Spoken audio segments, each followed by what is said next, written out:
தித்திக்கும் திங்கள் அழகு தமிழ் கவிதை கழகத்தின் காலை வணக்கம் உங்கள் அனைவருக்கும். என் உறவுகளே, மீண்டும் மீண்டும் அழகு தமிழ் கவிதை கழகத்தால் ஒரு பதிவு. யாவரு மனதுக்குள்ளும் குழப்பங்கள் இருக்கும் நிலை இருந்தால் அதிலிருந்து மாற்றங்கள் ஏறிவிடும் அளவிற்கு தான் ஒரு பதிவு இருக்க வேண்டும் என பதிவு அனுதினமும் பதிவு செய்து கொண்டிருக்கின்றது. என் உறவுகளே, நாம் எதிர்பார்த்தது எல்லாம், நாம் நினைத்தது எல்லாம் நடக்கும் என்று நினைத்து விட்டால்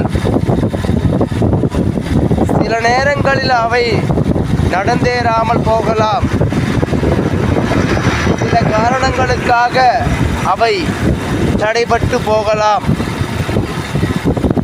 அந்த நிகழ்வுகளை நினைத்து நம் மனதை குழப்பங்கள் வளர்த்து வாழும் நிலை இருந்தால் சற்றே மாற்றிக்கொள்ளுங்கள். என் உறவுகளே, முயற்சி எடுப்பது கூட நாம் முயன்றால்தான் நடக்கும்.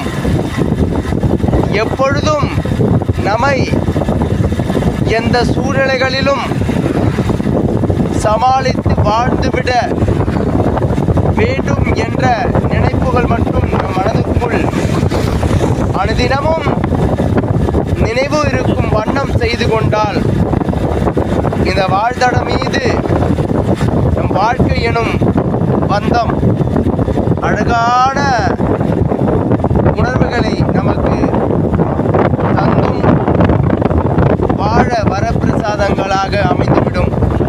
என் உறவுகளே, நீளும் கனவுக்கு நாம் தான் தூண்டுதலாக இருக்க வேண்டும். நிகழும் காரியங்களுக்கு நாம் தான் காரணங்களாக இருக்க வேண்டும்.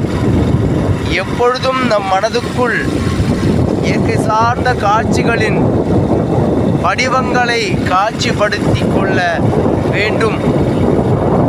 இயற்கையோடு சற்று உரையாடும் நிகழ்வுகளையும் நாம் வளர்த்து கொள்ள வேண்டும். எண்ணற்ற சூழ்நிலைகளில் நம் வாழ்நிலைகள் இருந்து கொண்டிருந்தாலும் அதன் போக்கில் அதை விட்டுவிடாமல் நம் போக்கில் அதை எடுத்து சரிவர அதை வழிநடத்தும் பக்குவ நெறிகளை நமக்குள் வளர்த்து எப்பொழுதும் நாம் தன்னம்பிக்கையோடும் விடாமுயற்சிகளோடும் நம் பயணத்தை தொடர்ந்தால் நிச்சயம் நம் வாழ்க்கையில் நினைத்தது நிறைவேறும்.